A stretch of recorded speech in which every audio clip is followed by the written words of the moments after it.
What's up, Destiny community? It's T-Rex, and I'm here to talk to you about the most recent weapon changes coming in the Taken King that Bungie has published. Let's talk about why they're good, why they're bad, and why we should all potentially just wait it out. So, first off, auto rifles are getting a big change finally. They're getting the increase to their base damage everyone's been asking for a long time, as well as a 10% bonus damage to AI combatants. They're also going to be tuned for long and short range encounters, long range encounters demanding more range, stability being for the close range encounters. So it seems like there's going to be two different types of roles for auto rifles outside of just high rate of fire, low rate of fire, high impact, low impact, and focus fire and stuff like that. So hopefully we see a lot more auto rifles out there in the world. After that, we have the pulse rifle changes coming. Not a whole lot to change. They want to keep it in that medium-ish range, if you can imagine range being between 1 and 5, 1 being close and 5 being crazy sniper far. They want pulse rifles to be between 2 and 4. You know, a very nice medium range weapon. What they're doing is they're reducing the damage of the medium rate of fire build weapons by 2.5%. Now, that is going to give a 2 or 3 all-precision hit shot burst kill in PvP, depending on enemy's armor stats. So I don't know if that means that the messenger is a medium rate of fire pulse rifle. I'm actually kind of unsure on that. Does that mean the Red Death is as well? Are they both going to still be a 2-shot headshot against people that aren't using the RAM or full armor? I don't know. I guess we'll see. But that's the change for that. Scout rifles are pretty much staying where they are. They want it to be that long-range marksman weapon still, but there is going to be a damage buff to the medium and high rate of fire scout rifles, so I'm assuming the Vision of Confluence and the Mida and or Mida multi-tool, depending on how you say it.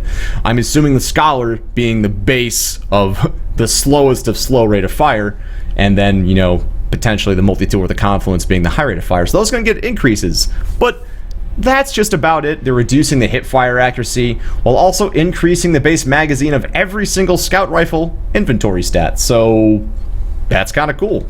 Hand cannons are getting a pretty big change as well. The damage fall off is going to be much more noticeable. The closer the target is to you, more damage you do. Farther away, it's going to be drop off. So a long time ago, I would say probably, what, 4 months now, they actually reduced the damage done by the crazy long range hand cannons, meaning basically just kind of like the Hawk Moon and the Thorn at those crazy sniper long ranges to where the damage fall off was pretty real. But now it seems like they're going to hit it with everything to where the range stat's going to play a bigger role, hopefully. But also they are changing the way ADS works with it to where you can't ADS and shoot immediately and get a headshot as often. There's going to be a little more leeway time, no more cowboy sniping to where you're halfway across the map and you quick scope and you shoot them in the head. It's probably going to happen a bit less, and they might impact the last word quite a bit.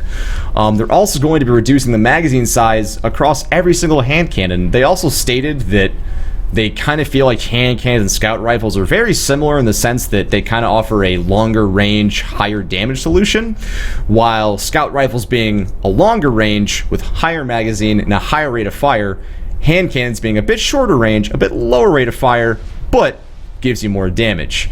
Meaning probably might see a bit more variety in PV and not just Fate Bringers and stuff like that.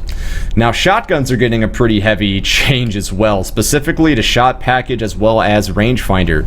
Shot package is only going to be 70% as effective from now on. It's getting a 30% change to it, to where it's going to be a 30% increase in the bullet spread with shot package active. That means no more a crazy slug at long range, and they're also nerfing the rangefinder by making the base range increase 5% versus 20% while ADSing. They're also reducing the precision damage multiplier, I think by 10%, and the AI damage also by 10%. Meaning that it's not going to be as monstrous in PvE, you know, with your Found Verdicts and your Fourth Horsemen's tearing through enemies left and right.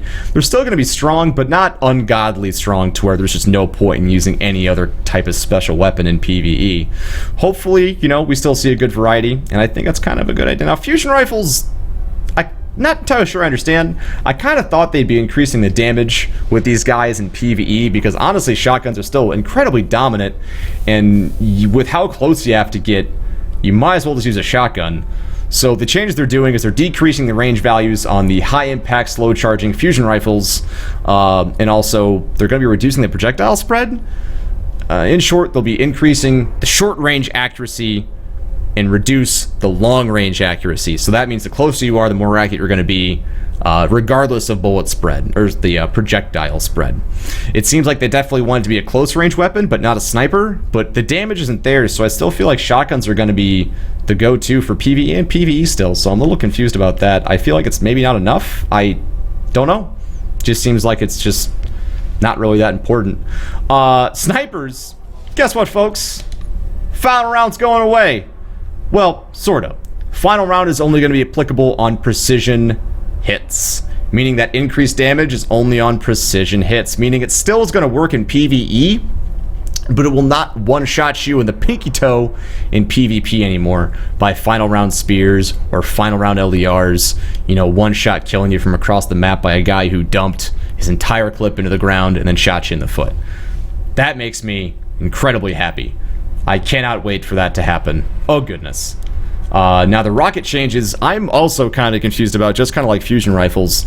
So they're nerfing proc stat to where it's not going to detonate as far away from a target, but they're increasing blast radius. So it seems like they're increasing the lethality of it in groups to where it potentially can kill a larger group of enemies, but they're making it to where you can't pre-fire and kill some guy who's 5 feet behind a wall as often.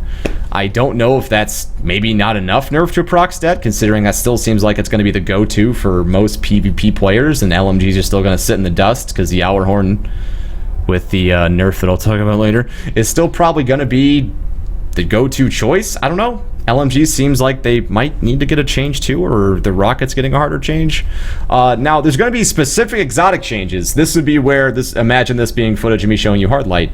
The hard light is going to have its increased stability to 80 from 65. It's going to bounce more with each projectile, and there is 0 damage fall off, meaning that the hard light could potentially be an auto rifle sniper. It could be really fun. I don't know. But I dismantled that in the Suros because I never thought they'd buff auto rifles, but they proved me wrong.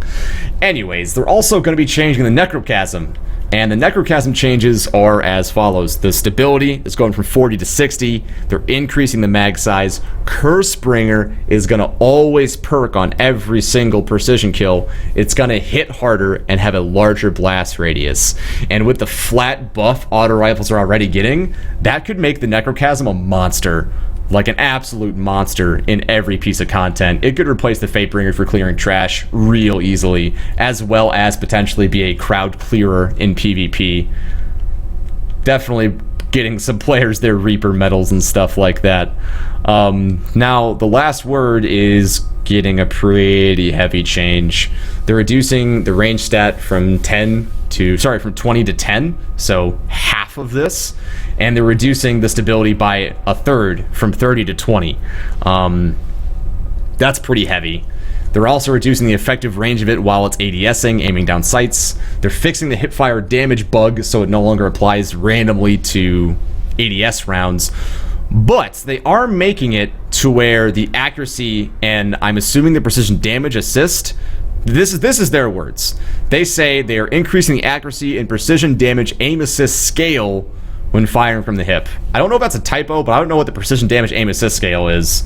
Either way, it just seems like maybe they're going to be a little more head biased when you're hip firing now, which is good. That means hopefully it encourages it being used for hip fire and for the last word headshots, which I'm excited about. But they are kind of making it to where potentially it may no longer be usable at medium range at all. So good news is if you're a good sniper and you've been using last word sniper for a long time, maybe you won't feel it. But definitely not going to be any more long-range two-shot headshots that are 11 frames. Thanks, Dado. As often, or hopefully ever. So that's the last word change. Now the Thorn is getting a pretty drastic change, but I think it's for the better, because it doesn't break the gun and make it worthless, but it does make it towards no longer a two-shot headshot in PvP to anything that's not using the RAM. What it means for the changes is that they're making the dot only apply a third of its damage. Only a third, but it could stack up to 5 times, meaning that overall it could potentially do more damage with the dot, but you have to shoot more than twice to kill somebody. it's probably going to leave them barely alive if you only shoot twice. That'll be 2/3 of the damage, meaning they probably have like 7 or 10 health left, so if you do 2 headshots and a body shot, they're done. I like that a lot. It means it's still applicable in PvP, and I think the Mark of the Drower, with the being applied up to 5 times, means it could be even stronger in PvE now. Now, the Hawkmoon's change is that it's no longer going to be one-shot headshotting anybody. The maximum amount of stacked damage bullets is going to be 2, not 3. Also, whenever you unlock holding aces, your magazine will go up by 2, meaning it'll be 15. But my question is, if they're decreasing every magazine size for all the hand cannons, is it going to stay 13 once Taken King comes out? I don't know. And on top of that, they're reducing the damage from Luck in the Chamber by 3%. Which is a very specific odd number that I don't particularly understand. That's why they chose it. But, you know, they're smart people. I'm sure they chose it for a reason. Now, the Icebreaker change, I actually don't agree with. Like, at all. And I'm kind of confused about it. But basically, what they're doing is they're increasing the regen charge time for the bullets from 5 seconds to 8. Now, I don't know if that's their response to players spamming bullets in PvP as often, or if that's them not liking us sitting up top shooting down at mobs trying to clear ads or do damage to a tank from a crazy safe distance for a long period of time, or make us pay for it but maybe having us wait longer. I don't know. I kind of could understand the PvP side to where maybe you want players being a little more skillful with their shots, making them hopefully go for precision hits versus just body shots, but I don't know. It's a very odd change that I honestly not entirely sure I agree with. I would actually say right now I don't, but whatever. Black Hammer. Oh, baby. Why is this listed under the exotic changes? Well, because White Nail makes it basically an exotic. It's the reason why people typically don't use the Icebreaker anymore, because you can pretty much have infinite ammunition if you use the White Nail perk on the Black Hammer properly. So, what they're changing is that no longer will you have infinite ammunition. Whenever you proc White Nail with your rapidly landed precision hits, it will pull ammunition from your reserve and put it in your current magazine. Meaning, you're still firing consecutively, but it's not free ammo. They're also increasing the total magazine size to 18 for reserve plus whatever's in your chamber. That's good. I think it's needed. I would say people should be using the Icebreaker at least a little bit, but with Black Hammer, there's been no need to, especially now with Mulligan as well. So that's a good change. Now, the No Land Beyond's also getting a little bit of a change. It's getting a buff and a fix. So the buff is the Master's going to be buffed a little bit. It's going to do an additional 20% precision bonus damage while the Master is active on top of, I'm assuming, what it currently does. And also, it lasts for 8 seconds after a kill versus, I don't know what it is now, but must not be that long considering 8 seconds seems like a much larger time than what I felt with it. They're also, I will read this out too because it's kind of confusing to understand. They're increasing the handling speed, but they're adjusting the sights to fix overlap/parallax issues while aimed. What that means is, so first off, the definition of a parallax is a displacement or difference in the apparent position of an object viewed along 2 different lines of sight and is measured by the angle or semi-angle of inclination between those 2 lines. Essentially, they're fixing the sight so that way you're no longer confused about why you shot somewhere and your sights were somewhere and your shot somewhere else. It's very confusing. It's definitely apparent when you're bobbing left and right. Because there's sometimes where you feel like you're on point and you're close enough to where it definitely should land where you're shooting, yet it's off to the right or the left or below even. They're fixing that problem, and that's awesome. Last but not least, oh baby, the G-Horn. Wolfpack rounds, you're getting a nerf, baby. Now, honestly, I'm okay with this. I think it's needed. I love my G-Horn. I think it's fantastic. But the fact that it's the answer to every single solution in the game, PvE-wise, for raiding, for Prison of Elders, whether or not Small Arms is on, whether or not it's Solar Burn, it doesn't matter. People to say shoot Gjallarhorn at it. It needs a change. I'd like people to no longer feel like it's required for completing bits of the game, and this will force players to learn otherwise. Now, you may disagree, but I would like to have the option to use other heavy weapons. I'd like to use the Chain of Warbeck's Fell. I'd like to use my Thunderlord, but it's hard to when it's just empirically not as good as the Gjallarhorn. So whether or not you agree with the nerf, or if you love it or you hate it, the fact that it's the answer to every single problem in this game with burn it with Gjallarhorn, it's a problem. Whenever there's a lack of diversity in your game because something is too strong, it needs to have a change. It doesn't matter if it's your favorite or not. I feel like that's pretty true. Sorry if you like it. Sorry if you don't have it. But that's the truth. Also, there's a few things they're doing. They're changing the way stats work a little bit as well, and some of the stat perks specifically. They're gonna be nerfing the way some of the current perks work, like Field Scout, Send It, and things that just give you a straight bonus without taking away anything from you. And by taking away, I mean, look at my Benevolence. Injection Mold reduces the range while increasing stability. They're in favor of that because you're making a choice. This is defining my gun. I want a stable sniper rifle that also maybe has a little bit less range. They're making you choose how your weapon feels. It's not going to excel in every single field anymore. That's what they're doing. And also on top of that, the way they made it sound with the talent grids is that once you unlock the first node of a triple talent grid, so 1, 2, 3, up and down, that they all get unlocked, and you can choose it. Then again, I don't know if I read that correctly. If I didn't, I'm sorry. They kind of made it convoluted. I'll read it to you right now. They wanted to ensure that if we're introducing stat perks that ask you to reduce a stat, we never force you into doing that by placing that perk on an unavoidable node. Talent grids will almost always unlock in the order of small benefit to medium benefit, or another small benefit choice to a large benefit with a trade-off. The only node in that column you have to unlock is the first one. From then on, it is up to the player which node they activate at any given time. Based on that, it makes it sound like once you get this first guy, all three are upgraded, but I really honestly don't know if they mean that the trade-off perk is always going to be on the bottom and you work towards it, you're never forced to use it. I'm unsure.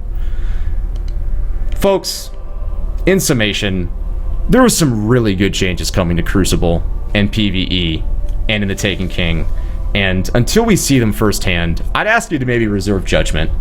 There's a lot of cool stuff around the corner, and there's a lot of frustrations with the game with a lot of the way guns and specific things work, and Bungie's trying hard to fix it. There's some things I don't agree with, absolutely. Icebreaker, I don't get it. I really don't.